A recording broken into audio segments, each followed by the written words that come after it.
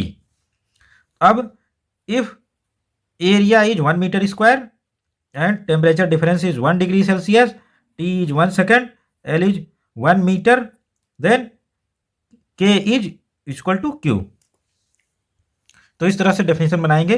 Coefficient of thermal conductivity of any material, तो ये material का है जिस मटेरियल की रॉड बनी होती है। Coefficient of thermal conductivity of any material is numerically equal to heat flow in steady state and in 1 second of that material rod which has unit length and unit cross section area, unit temperature difference। किसी पदार्थ का ऊष्मा चालकता गुणांक आंकिक रूप से उस क्षण में 1 सेकंड में स्थायी अवस्था में प्रवाहित ऊष्मा के बराबर होती है, जबकि क्षण इकाई लंबाई इकाई अनुप्रस्थ काट के क्षेत्रफल की हो तथा क्षण के सिरों का तापांतर भी इकाई हो। तो यहाँ पर इकाई क्या है? लंबाई इकाई है, अनुप्रस्थ काट का क्षेत्रफल इकाई है और क्षण के सिरों का तापांतर इकाई है। तब ऐसी रॉड में जो मटेरियल है उसका ऊष्मा चालकता गुणांक आंकिक रूप से उस क्षण की स्थायी अवस्था में 1 सेकंड में प्रवाहित ऊष्मा के बराबर होता है, ऊष्मा चालकता गुणांक। Next question E, define isothermal and adiabatic processes, give one example of each. समतापीय तथा रुद्धोष्म प्रक्रम की परिभाषा लिखिए, प्रत्येक का एक एक उदाहरण दीजिए। तो यहाँ पर डिफाइन करना है आइसोथर्मल एंड एडियाबैटिक प्रोसेस को और इनके एग्जाम्पल लिखने हैं। तो आइसोथर्मल प्रोसेस, समतापी प्रक्रम, हम जानते हैं इस पूरे प्रोसेस के दौरान ऐसा थर्मोडायनेमिक प्रोसेस ऊष्मागतिक प्रक्रम जिसमें टेम्परेचर कांस्टेंट हो यानी तापमान नियत हो। तो इसका मतलब तापमान में परिवर्तन पूरे प्रक्रम के दौरान 0 है, change in temperature 0।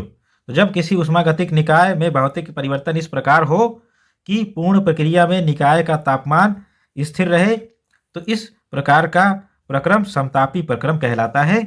When temperature of thermodynamic system remains constant during physical changes of system the process is called isothermal process. तो आइसोथर्मल प्रोसेस में जो पी-वी कर्व होता है वो क्या होता है? वो लगभग एक्स एक्सिस के समांतर यानी वॉल्यूम के समांतर होता है। ये एक कांस्टेंट टेम्परेचर, नियत टेम्परेचर पर प्लॉट किया जाता है। यहाँ पर P1 V1 ये पॉइंट है और यहाँ पर P2 V2 प्रेशर और वॉल्यूम हो गए। तो इस तरह से ये आइसोथर्म कहलाता है, समतापी वक्र। एग्जाम्पल ऑफ आइसोथर्मल प्रोसेस, समतापी प्रक्रम का उदाहरण, फेज चेंज इन लिक्विड, द्रवों में अवस्था परिवर्तन। आइस 0 डिग्री सेल्सियस पर होती है जिसको हम गर्म करने पर 0 डिग्री सेल्सियस के वाटर में ये कन्वर्ट हो जाती है। तो आइस को पिघलाना यहाँ पर समतापी प्रक्रम है, ये 0 डिग्री सेल्सियस टेम्परेचर पर आइस पिघल रही है। तो ये आइसोथर्मल प्रोसेस, फेज चेंज हो गया, वाटर उबल रहा है, बॉइलिंग वाटर 100 डिग्री सेल्सियस पर है और ये स्टीम में कन्वर्ट होता है। तो ये प्रोसेस क्या होता है? 100 डिग्री सेल्सियस पर कराया जाता है। तो ये जो हमारा प्रोसेस हुआ ये आइसोथर्मल प्रोसेस, समतापी प्रक्रम। नेक्स्ट प्रोसेस एडियाबैटिक प्रोसेस, रुद्धोष्म प्रक्रम। रुद्धोष्म प्रक्रम में क्या है? Heat of system during thermodynamic process is constant. तो निकाय का जो ऊष्मा है, निकाय की ऊष्मा वो नियत रहती है इस ऊष्मागतिक प्रक्रम के दौरान यानी थर्मोडायनेमिक प्रोसेस के दौरान। Change in heat equal to 0। तो जब किसी ऊष्मागतिक निकाय में भौतिक परिवर्तन इस प्रकार हो कि पूरी प्रक्रिया में निकाय ना तो बाहर से ऊष्मा ले यानी बाहरी वातावरण से ऊष्मा ना ले और ना ही बाहरी वातावरण को ऊष्मा दे, तो इस प्रकार का प्रक्रम रुद्धोष्म प्रक्रम कहलाता है।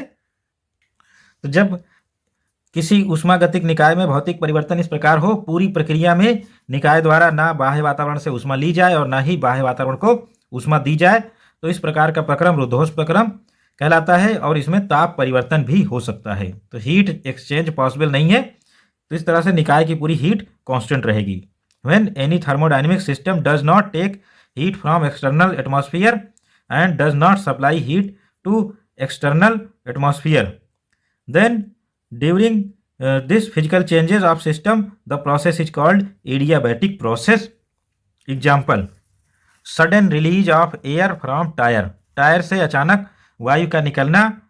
तो ये प्रोसेस अचानक ही होते हैं, ये जो एडियाबैटिक प्रोसेस होते हैं। रुद्धोष्म प्रक्रम अचानक से किए जाते हैं, जैसे टायर से वायु का अचानक से निकलना। तो इस प्रक्रिया में वायु को समय नहीं मिल पाता कि वो बाहर से ऊष्मा ले या वायु की ऊष्मा बाहर जाए। Compressor, coolant release at high pressure, तो उच्च ताप पर कंप्रेसर द्वारा जो कूलेंट है, कूलिंग मटेरियल, उसको रिलीज करना। तो ये भी इसका एग्जाम्पल है एडियाबैटिक प्रोसेस रुद्धोष्म प्रक्रम का। थर्मोफ्लास्क, जो थर्मस बॉटल आती है, थर्मोफ्लास्क, ये भी एग्जाम्पल है किसका, एडियाबैटिक प्रोसेस का। और इसमें इस तरह से हम एडियाबैटिक और आइसोथर्मल प्रोसेस यहाँ पर डिफ्रेंशिएट कर सकते हैं। तो आइसोथर्मल प्रोसेस समतापी प्रक्रम सेम टेम्परेचर पर होता है, delta T equal to 0। Adiabatic process same heat पर होता है, delta Q equal to 0। Isothermal process slowly किए जाते हैं, बहुत स्लोली, और इनके लिए P V equal to constant.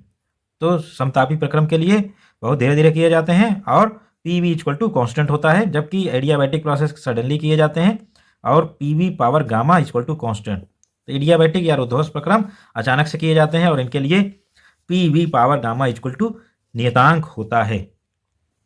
Next part, so that a freely falling body its total energy is always conserve. दिखाइए, स्वतंत्रतापूर्वक गिरते पिंड की कुल ऊर्जा हमेशा नियत रहती है। तो ये जो क्वेश्चन है ये वर्क पावर एनर्जी का क्वेश्चन है और इसमें गुरुत्वाकर्षण के अंतर्गत जो गति है फ्री फॉल, उसमें पिंड की कुल ऊर्जा हमेशा नियत रहती है, ये सिद्ध करना है। तो यहाँ पर हम सिद्ध करने जा रहे हैं, sum of kinetic energy and potential energy is always constant at each point of path of freely falling object. तो मुक्त रूप से गिरते हुए पिंड के मार्ग में प्रत्येक बिंदु पर गतिज एवं स्थितिज ऊर्जाओं का योग सदैव नियत रहता है, ये सिद्ध करना है हमें। तो यहाँ पर हम इसको फिगर को ड्रा करेंगे। कैपिटल एच हाइट पर कोई वस्तु रखी हुई है, वहाँ पर इसका वेग 0 है, वहाँ से ये गिरना शुरू किया और ए से इसने स्टार्ट किया, बी पर गिरकर इसने स्मॉल एच हाइट ट्रैवल की। स्मॉल एच हाइट ट्रैवल करेगी तो capital H minus small h height ये अभी गिरनी शेष है और बिंदु बी से ये सी पर आके यहाँ जमीन से टकरा जाती है। Suppose an object is situated as height capital H above earth surface and its mass is small m. The total energy of object at point A.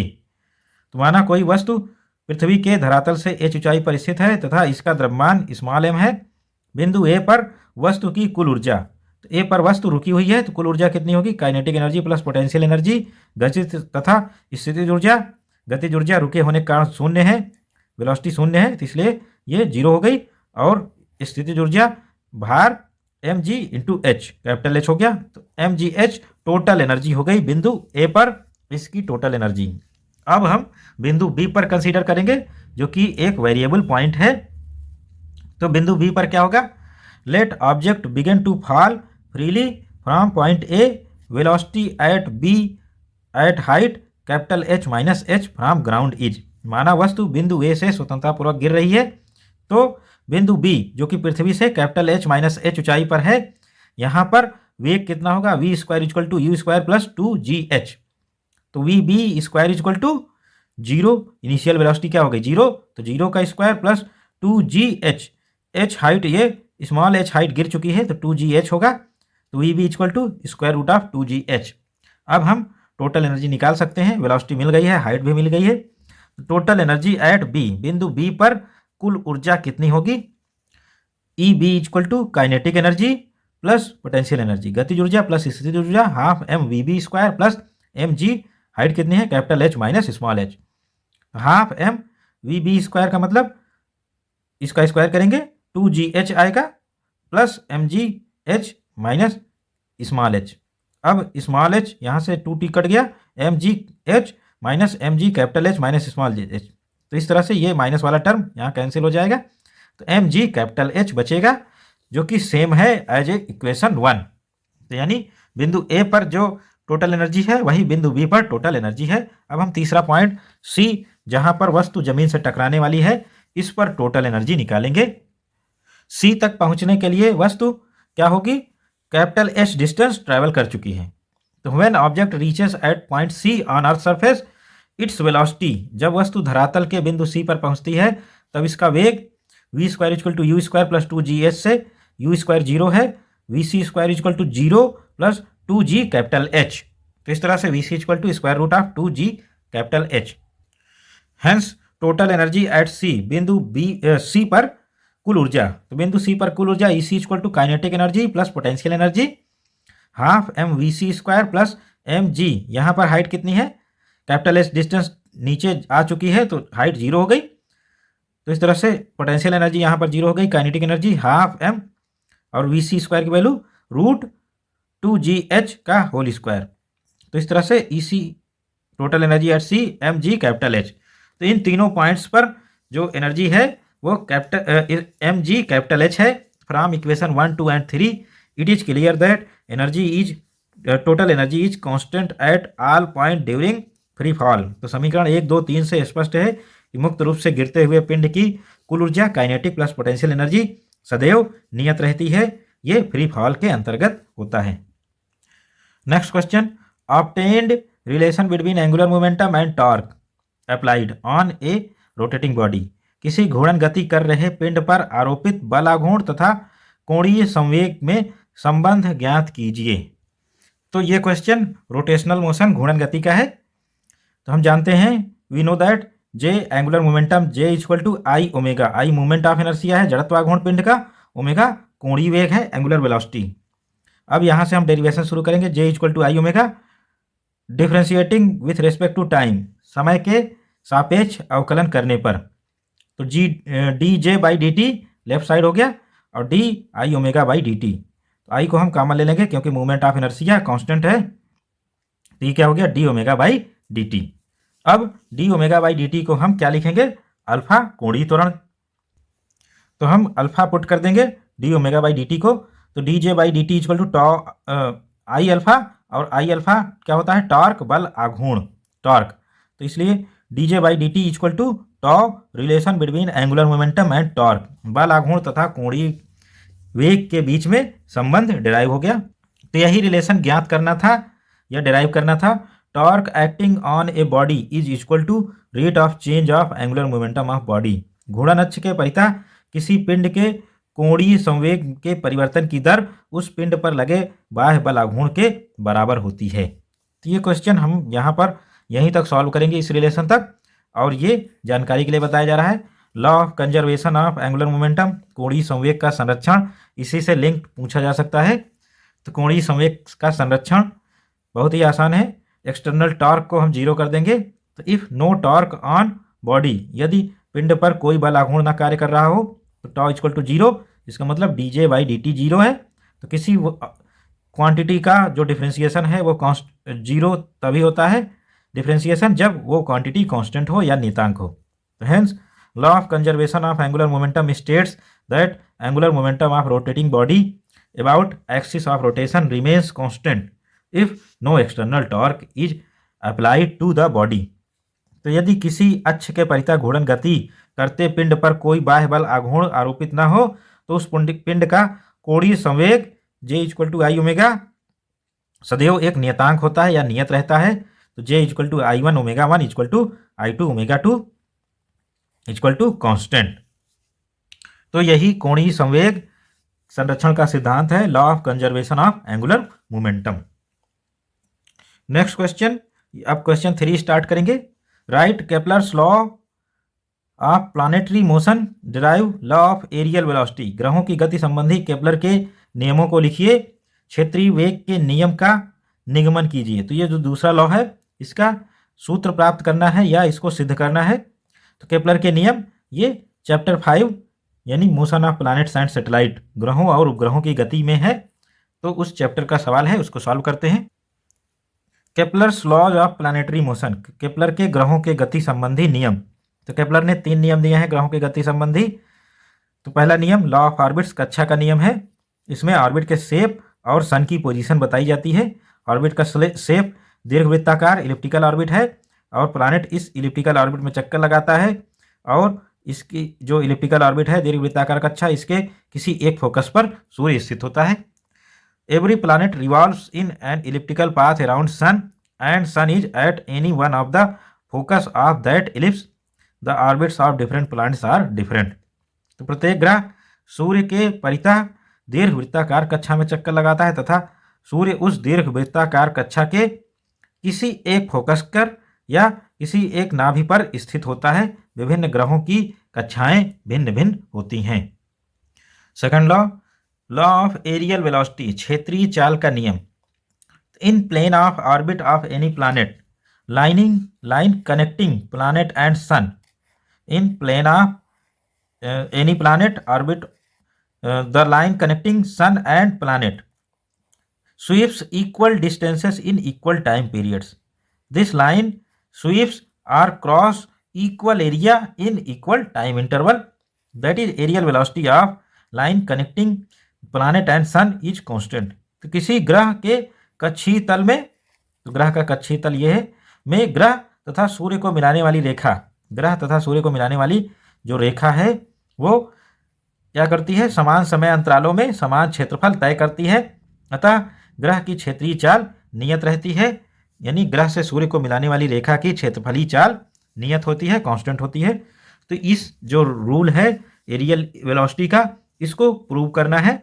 तो इसका प्रूफ देख लेते हैं, तब हम थर्ड लॉ की ओर बढ़ते हैं। तो इसको प्रूफ के लिए हम क्या करते हैं, let at point P1 velocity of planet be v in time delta t it goes to P2। तो कोई प्लैनेट यहाँ इनिशियली बिंदु P1 पर ग्रह v वेग से चल रहा है तथा डेल्टा t समय में, डेल्टा t समय अंतराल में P1 से ये P2 पर ग्रह पहुंच जाता है। तो then area travelled by vector r, अतः सदिश r द्वारा पार किया गया क्षेत्रफल। तो ये एरिया निकालेंगे कितना आ गया। तो ये एरिया चूँकि बहुत स्मॉल टाइम इंटरवल के लिए ले रहे हैं हम, तो area A equal to half, ये डिस्टेंस कितनी है r, और ये डिस्टेंस कितनी है v, r into V dot delta t. तो v को हम डेल्टा टी से मल्टीप्लाई करें तो डिस्टेंस निकल गई, डिस्टेंस इंटू रेडियस, उसका हाफ इस ट्रायंगल का क्षेत्रफल आ जाएगा। तो इस तरह से area A equal to half r cross v into delta t. तो हाफ आर, वी की वैल्यू हम क्या रखेंगे, momentum upon mass, r cross p upon m into delta t. तो इस तरह से हम एम को बाहर ले सकते हैं। तो half r cross p upon m, r cross p क्या हो गया, एंगुलर मोमेंटम, यानी ये कोणीय संवेग होता है। R cross p angular momentum, कोणीय संवेग। तो इस तरह से हम इसको एल या जे से लिख सकते हैं। तो यहाँ पर एल से लिखा जा रहा है delta A upon delta t, delta A upon delta T equal to half L upon m. तो delta A upon delta t क्या है, it is areal speed, A upon delta t क्या है, एरियल स्पीड क्षेत्रफलीय चाल, L angular momentum कोणीय संवेग, M mass of planet ग्रह का द्रव्यमान। Now angle between F and r, angle between F and r, centripetal force and r. अब केंद्र बल तथा सदिश आर के बीच का कोण कितना है, 180 डिग्री। तो हम जानते हैं अब केंद्र बल केंद्र की ओर लगता है और जो रेडियल वेक्टर है ये आउटवर्ड होता है। तो इनके बीच की जो एंगल है 180 डिग्री, साइन 180 कितना होता है, 0। तो इसलिए जो टॉर्क है, tau equal to D L by D T equal to R cross F, torque हो गया, और D L by D T ये एंगुलर मोमेंटम का डेरिवेशन हो गया, ये दोनों बराबर होते हैं। तो आर क्रॉस एफ निकालेंगे, आर क्रॉस एफ क्या हो गया, आर एफ साइन 180 डिग्री, क्योंकि आर और एफ के बीच में 180 डिग्री का कोण है। तो D L by D T हो गया। अब हम वेक्टर फॉर्मूला के न्यूमेरिकल फॉर्म लेंगे, यानी मैग्नीट्यूड। तो ये लेफ्ट साइड 0 हो गया, d L by D T equal to 0, यानी एल इक्वल टू कॉन्स्टेंट। तो ये जो गति हो रही है इसमें एल एंगुलर मोमेंटम कांस्टेंट है, क्योंकि यहाँ पर एक्सटर्नल कोई फोर्स, कोई टॉर्क काम नहीं कर रहा है। एक्सटर्नल टॉर्क ना काम करने के कारण क्या है, ये एल कांस्टेंट हो गया, एंगुलर मोमेंटम नियतांक हो गया। तो हम इक्वेशन 1 में ये चीज़ पुट करेंगे। Hence equation 2 we conclude that L upon m is constant. Hence तो किसी दिए गए प्लैनेट के लिए हम ये चीज़ एल अपान एम एक नियतांक है, hence A upon delta T is also constant. तो यहाँ से हम क्या कंक्लूड करते हैं, A upon delta T is also constant, क्योंकि जो इक्वेशन 1 है इसका राइट साइड कांस्टेंट है, एल भी कांस्टेंट और जो ग्रह है उसका मास भी कांस्टेंट, तो लेफ्ट साइड भी कांस्टेंट होगा। तो A upon delta T is also constant. तो ये जो एरियल स्पीड है, क्षेत्रफलीय चाल, ये कांस्टेंट हो गई। A upon delta T is constant एक नियतांक है, इससे ये सिद्ध हो जाता है क्षेत्रफलीय चाल कांस्टेंट है। एल इज कांस्टेंट, इसका मतलब L1 equal to L2। L1 क्या है, m v one r one, और L2 क्या है, m v two r two. तो इस तरह से m से m कट गया, और V1 क्या है, R1 omega 1 into R1, V2 क्या है, R2 ओमेगा 2 इंटू R2। तो इस तरह से R1 square omega 1 equal to R2 square omega 2। तो hence at farthest point from sun speed of planet is minimum and at nearest point from sun speed of planet will be maximum. अतः जब ग्रह सूर्य से अधिकतम दूरी पर है तो उसका वेग न्यूनतम होता है, और ग्रह सूर्य से न्यूनतम दूरी पर हो, बहुत कम दूरी पर हो, तो ग्रह का वेग अधिकतम होता है, यानी ग्रह का वेग बढ़ जाता है। तीसरा लॉ देखते हैं। तीसरा नियम क्या है, law of period of revolution, परिक्रमण काल का नियम। तो square of period of revolution T of planet around sun is directly proportional to third power of semi major axis of elliptical orbit r of planet. तो ग्रह का सूर्य के परितः परिक्रमण काल का वर्ग उसकी दीर्घ वृत्ताकार कक्षा के अर्ध दीर्घ अक्ष आर के तृतीय घात के अनुक्रमानुपाती होता है। तो T square is proportional to r cube, जहां आर क्या है, अर्ध दीर्घ अक्ष semi major axis. T square equal to k r cube, k constant है, किसी दिए गए सन के लिए, ये स्टार के लिए के की वैल्यू कांस्टेंट होती है। For two planets orbiting around sun, सूर्य के चारों ओर चक्कर लगा रहे दो ग्रहों के लिए, T1 square equal to k r one cube, T2 square equal to k r two cube, और इस तरह से T1 अपान T2 का whole square equal to R1 upon R2 का क्यूब। तो ये तीनों नियम हमें लिख के सेकंड लॉ सिद्ध करना था। तीनों नियम हम लिख के सेकंड लॉ सिद्ध करके इस तरह से ये क्वेश्चन सॉल्व हो गया। Next question, distinguish between centripetal and centrifugal force why roads are banked on sharp turn. अभिकेंद्र बल तथा अपकेंद्र बल में अंतर कीजिए। किसी तीक्ष्ण मोड़ पर सड़कों को ढलान या ढलवा क्यों बनाया जाता है। तो ये सर्कुलर मोशन, वृत्तीय गति का सवाल है। तो पहले हम सेंट्रीपिटल फोर्स देखते हैं, अभिकेंद्र बल। A force acting on body in to move in a circular path is called centripetal force. यानी वृत्तीय गति करते हुए पिंड पर एक बल कार्य करता है जिसकी दिशा सदैव वृत्ताकार मार्ग के केंद्र की ओर होती है। इस बल को अभिकेंद्र बल या सेंट्रीपिटल फोर्स कहते हैं। Direction of centripetal force is always directed towards the centre of circle.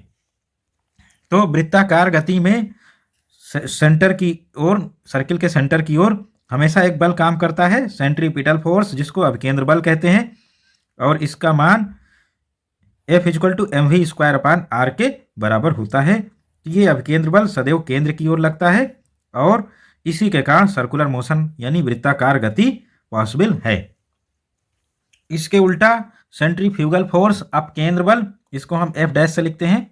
Centrifugal force is fictitious force और pseudo force the existence and feel of which is realised only in special conditions. तो अपकेंद्र बल एक काल्पनिक तथा आभासी बल होता है जिसका अनुभव विशेष परिस्थितियों में होता है, जबकि अपकेंद्र बल वास्तविक बल होता है, और इसका अभिकेंद्र बल का या सेंट्रीपिटल फोर्स का अनुभव हमेशा होता है। और अभिकेंद्र बल के बराबर और विपरीत मात्रा में क्या लगता है, अपकेंद्र बल। तो जहां अभिकेंद्र बल लगता है उसके बराबर और विपरीत मात्रा में अपकेंद्र बल लग जाता है। अपकेंद्र बल, सेंट्रीपिटल फोर्स हमेशा सेंटर की ओर लगता है, तो अपकेंद्र बल हमेशा सेंटर से दूर लगता है, उतनी ही मात्रा में लगता है। The force acting equal and opposite to centripetal force is called centrifugal force.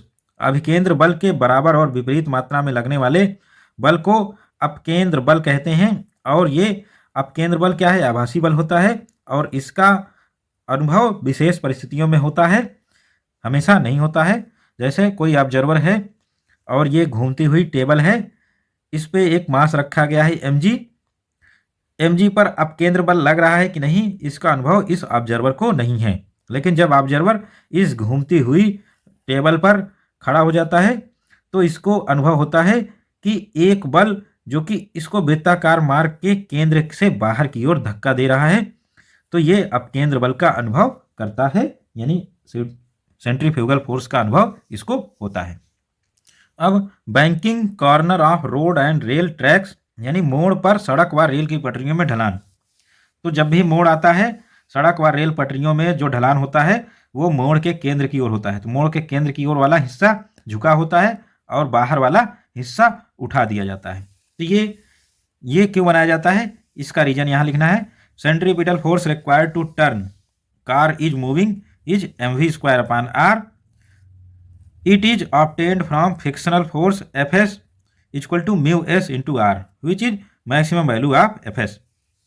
किसी कार को मोड़ को पार करने के लिए आवश्यक अभिकेंद्र बल m v square upon r है, जो कि घर्षण बल F s equal to mu s into r से प्राप्त होता है, जिसका अधिकतम मान एफ एस है। Hence on road plane road turn, अतः समतल मोड़ पर, समतल सड़क पर मोड़ पर अभिकेंद्र बल की जो मैक्सिमम वैल्यू है m v square max upon r. तो अभिकेंद्र बल की जो मैक्सिमम वैल्यू है जो कि घर्षण से मिल सकती है F s equal to mu s into r. तो इससे ज़्यादा का अभिकेंद्र बल वहाँ मोड़ पर अवेलेबल नहीं है जिससे वो टर्न कर सके। तो इसको हम और ज़्यादा अभिकेंद्र बल प्रदान करने के लिए रोड को ही झुका देंगे। Hence in order to move speed greater than v maximum to car turn of road we must bend road the towards the centre of turn, this is called banking और बैंकिंग ऑफ रोड। अतः car को v max, यहाँ पर जो V max है, से अधिक चाल से मोड़ पार कराने के लिए सड़क को मोड़ के केंद्र की ओर थोड़ा सा झुकाना पड़ता है सड़क को, और यही सड़कों व रेलों की बैंकिंग कहलाता है। तो now let road on turn is bent at angle theta from horizontal level. तो this road is bent at angle theta from horizontal level towards the centre of this turn, r be radius of this turn and v be the speed of car. माना किसी मोड़ पर सड़क क्षैतिज से मोड़ की तरफ थीटा कोण पर झुकी है, कार का द्रव्यमान m है, मोड़ की त्रिज्या r है तथा कार की चाल v है। तो r इज नॉर्मल रिएक्शन, जो कि इस इंक्लाइंड प्लेन के नॉर्मल यानी लंबवत होगी। तो r is normal reaction to the road and its component r cos theta balances the weight mg and r sin theta provides necessary centripetal force. Hence r अभिलंब प्रतिक्रिया बल है जिसका घटक r cos थीटा mg को balance करता है। तो r cos थीटा कार के बाहर mg को संतुलित करता है तथा घटक r sin थीटा क्या करता है, आवश्यक अभिकेंद्र बल प्रदान करता है इस कार को वृत्ताकार मार्ग पर घूमने के लिए। तो बाकी डेरिवेशन बहुत ही आसान है। r cos थीटा क्या हो गया, mg के बराबर हो गया। r sin थीटा आवश्यक अभिकेंद्र बल प्रदान करता है, तो ये क्या हो गया, m v square upon r. तो ये अभिकेंद्र बल हो गया। अब हम बस डिवाइड करना है इसको, इक्वेशन 2 डिवाइडेड बाई 1। तो equation 2 divided by 1, r sin theta upon r cos theta, r cancel हो गया, sin theta upon cos theta equal to v square upon r upon mg। तो इस तरह से v square upon r g हो गया। तो tan theta equal to v square upon r g, यही झुकाव कोण है जिससे ये रोड को हम मोड़ पर बेंड कर देते हैं, कहाँ, मोड़ के केंद्र की ओर और दूसरी तरफ उठा देते हैं। Hence values of r and v are known, then theta can be calculated and theta equal to h by b. Once road is constructed, maximum velocity to cross the road is v equal to square root of rg into tan theta. तो v और r का मान अगर ज्ञात है तो theta का मान भी ज्ञात किया जा सकता है और इससे जो झुकाव है वो बनाया जा सकता है। यदि सड़क बनी हुई है एक बार थीटा कैलकुलेट करने पर, तो अधिकतम वेग सड़क पर यानी सड़क मोड़ को पार करने के लिए अधिकतम वेग v equal to square root of r g tan theta होता है। तो ये अधिकतम वेग है जिससे सड़क को कार प्राप्त कर सकती है, इससे ज़्यादा वेग से ये सड़क को पार नहीं कर पाएगी। अब हम इसका 3 का लास्ट पार्ट देखते हैं, 3 का C. Discuss capillary action of liquids, describe determination of surface tension of water by capillary rise method. तो द्रवों के केशिकात्व के प्रभाव का वर्णन कीजिए। केशिकात्व द्वारा जल के पृष्ठ तनाव का मान ज्ञात करने की प्रयोग विधि का विवरण दीजिए। तो यहाँ कैपिलरिटी या कैपिलरी एक्शन केशिकात्व के बारे में लिखना है, तो इसको डिस्क्राइब करेंगे। कैपिलरिटी या केशिकात्व, a glass tube of very small internal diameter and open at both end. A glass tube of very small internal diameter and open at both end is called capillary tube. दोनों सिरों पर खुली तथा case या बाल के समान बारीक छिद्र वाली नली को केस नली कहते हैं। ये चीज़ लिखने की ज़रूरत नहीं है, यहाँ हम केवल समझाने के लिए लिखा जा रहा है। यहाँ से स्टार्ट करेंगे। When any capillary tube is immerse into water, then water level rises in capillary tube to some height, but when capillary tube is immersed in mercury, then mercury level in capillary tube descends. This phenomena of rise or depression of liquid into capillary tube is called capillarity or capillary action. जब किसी केसनली को जल में डुबाया जाता है तो केसनली को जल में डुबाने पर जल केसनली में कुछ ऊंचाई तक चढ़ जाता है। इसके विपरीत जब केसनली को पारे में डुबाया जाता है मरकरी में, तो पारा केसनली में नीचे उतर जाता है। अतः केसनली में द्रव का ऊपर चढ़ना या नीचे उतरना ही केशिकात्व या कैपिलरी एक्शन कहलाता है। तो कोई भी लिक्विड है, इसमें कैपिलरी ट्यूब डाला जाए तो या तो लिक्विड का लेवल जो है राइज करेगा या फॉल करेगा। तो ये जो राइज और फॉल की घटना देखने को मिल रही है, यही कैपिलरिटी केशिकात्व कहलाता है। अगर ट्यूब पतली हो तो उसमें कैपिलरिटी की जो एक्शन है वो और ज़्यादा देखने को मिलती है। तो कैपिलरी ट्यूब की जो डायमीटर है उसको कम करने से या रेडियस कम करने से जो जो यहाँ पर राइज है वो और ज़्यादा होगा, जो फॉल है वो भी ज़्यादा होगा। तो इस तरह से in a narrow tube fall or rise of liquid is more according to Jurin's law. Jurin के अनुसार पतली केसनली में द्रव का चढ़ना या नीचे उतरना अधिक हो जाता है। तो केशिकात्व तक ही लिखेंगे, इसके बाद वाला यहाँ समझाने के लिए लिखा जा रहा है, इसको लिखने की कोई ज़रूरत नहीं इस क्वेश्चन के आंसर में। Liquid whose angle of contact is acute angle that is less than 90 degree with glass, those liquid rise in capillary tube. तो जिन द्रवों की कांच की नली यानी कांच या केशिकात केस नली के साथ स्पर्श कोण, जिन द्रवों का केस नली के साथ स्पर्श कोण न्यून कोण है यानी 90 डिग्री से कम होता है, वे द्रव केस नली में ऊपर चढ़ जाते हैं। और the liquids whose angle of contact is obtuse that is greater than 90 degree और lesser than 180 degree, those liquid depress of capillary tube depress in capillary tube. तो जिन द्रवों में स्पर्श कोण अधिक कोण होता है यानी 180 डिग्री से कम 90 डिग्री से ज़्यादा, तो वे द्रव केसनली में नीचे उतर जाते हैं यानी वहाँ डिप्रेशन देखने को मिलता है। Surface tension of liquid is basic cause of capillarity और कैपिलरी एक्शन। द्रवों में केशिकात्व का मूल कारण द्रव का पृष्ठ तनाव होता है या सरफेस टेंशन। तो यहाँ पर हमें कैपिलरिटी की जो एक्शन है उसके बारे में बताना था, तो ये 2 पैराग्राफ यहाँ एडिशनल बताए गए, इसको वहाँ लिखने की ज़रूरत नहीं थी। अब determination of surface tension of water bye capillary rise method. Capillary rise method से हम यहाँ क्या करेंगे, जल का पृष्ठ तनाव ज्ञात करेंगे केशिकात्व द्वारा, केशिकी उन्नयन द्वारा जल के पृष्ठ तनाव का सूत्र। केशिकी उन्नयन द्वारा जल के पृष्ठ तनाव का सूत्र ज्ञात करना है। तो कोई भी कैपिलरी ट्यूब है इसको हम वाटर में यानी जल में यहाँ डुबाएंगे तो एच ऊंचाई तक मान लेते हैं वाटर चढ़ गया, और बाकी ये इसका लेवल हो गया, ये लोअर मेनिस्कस हो गया, और एच ऊंचाई तक ये है, और एंगल ऑफ कॉन्टैक्ट थीटा है जो कि यहाँ पर देख सकते हैं, और सरफेस टेंशन नीचे की ओर काम कर रहा है, और इतना ही बल टी वो ऊपर की ओर टेंजेंशियल काम कर रहा है। इस टी को हम 2 भागों में तोड़ेंगे, टी साइन थीटा और T cos theta. T cos theta ही इस जो केसनली में राइज है इसके लिए रिस्पॉन्सिबल है। T sine theta equal and opposite forces ये पूरी कैंसिल हो जाते हैं।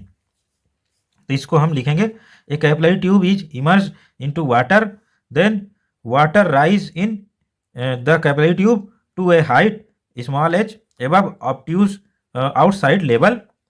Let T be surface tension of water and R be the radius of capillary tube. Then circumference of water lower meniscus will be 2 pi r. तो माना एक case नली को द्रव में डालने पर द्रव एच ऊंचाई तक ऊपर चढ़ जाता है। यदि द्रव का पृष्ठ तनाव टी है तो स्पर्श कोण थीटा है, तो पृष्ठ तनाव नीचे की ओर काम करता है। A force T per unit length acts along circumference of liquid at theta directed inward where angle theta is angle of contact.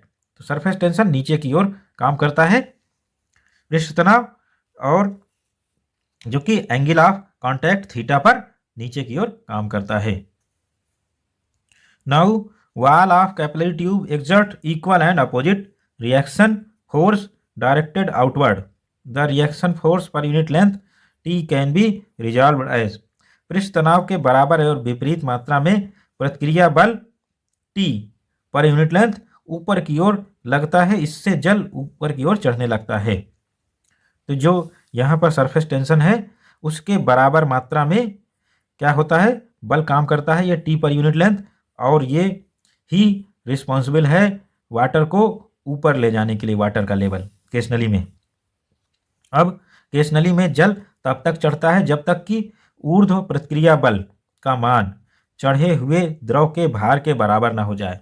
तो जब ये सरफेस टेंशन द्वारा अप्लाइड फोर्स ये क्या हो, द्रव के भार के बराबर हो जाए, तभी जल का केस नली में चढ़ना रुक सकता है और जल का लेवल वहीं रुक जाएगा। ऊर्ध्व प्रतिक्रिया बल को वियोजित करने पर दो भागों में विभाजित हो गया। T sine theta x normal to capillary tube, hence not responsible for rise of water. इसकी दिशा नली के लंबवत रहती है टी साइन थीटा, और द्रव चढ़ने के लिए उत्तरदायी नहीं होता। टी साइन थीटा एक दूसरे के सब अपोजिट हैं पूरी पेरीमीटर पर, और इसलिए ये एक दूसरे को कैंसिल कर देते हैं। जबकि दूसरा component T cos theta acts vertically upward. T cos theta नली में ऊपर की ओर काम करता है, hence responsible for rise of liquid. चूंकि पृष्ठ तनाव इकाई लंबाई पर लगने वाला बल होता है, इसलिए टी कॉस थीटा इकाई परिधि पर ऊर्ध्व दिशा में लगने वाला बल है।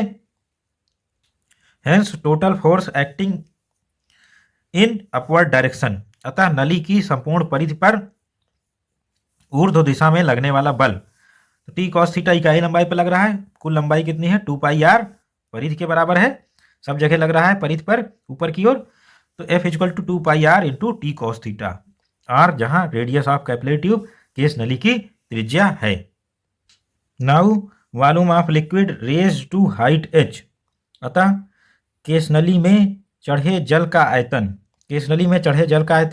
h ऊंचाई तक जो जल है उसका आयतन कितना हो गया, πr²h, और फिर r त्रिज्या के बेलन का आयतन PQRS का आयतन, ये r त्रिज्या का बेलन हो गया, r ऊंचाई का PQRS का आयतन माइनस ये जो अर्धगोला है इसका आयतन घटाना पड़ेगा, वॉल्यूम ऑफ हेमीस्फीयर अर्धगोले का आयतन।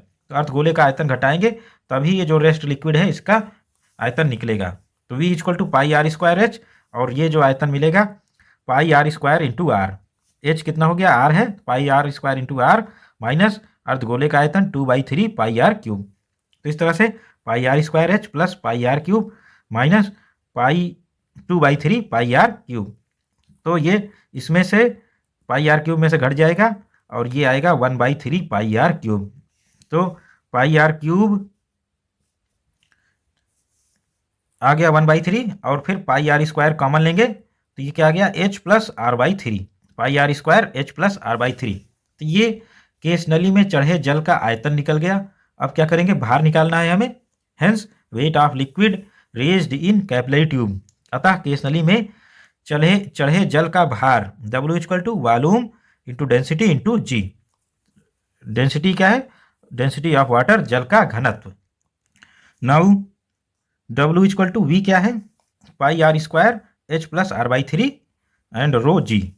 तो इस तरह से ये इक्वेशन 2 हो गया। इक्वेशन 1 हमारा फोर्स का है, since liquid in capillary tube rises until total upward force become equal to weight of liquid in tube from equation 1 and 2। तो नली में जल तब तक चढ़ता है जब तक ऊर्ध्वाधर बल यानी टी कॉस थीटा के कारण जो कुल बल लग रहा है वो ऊर्ध्वाधर बल नली में चढ़े जल के भार के बराबर हो जाए। तब समीकरण 1 तथा 2 से F equal to W T cos theta equal to T cos theta into 2πr F हो गया, और W कितना होगा, πr² h प्लस r/3 रो जी।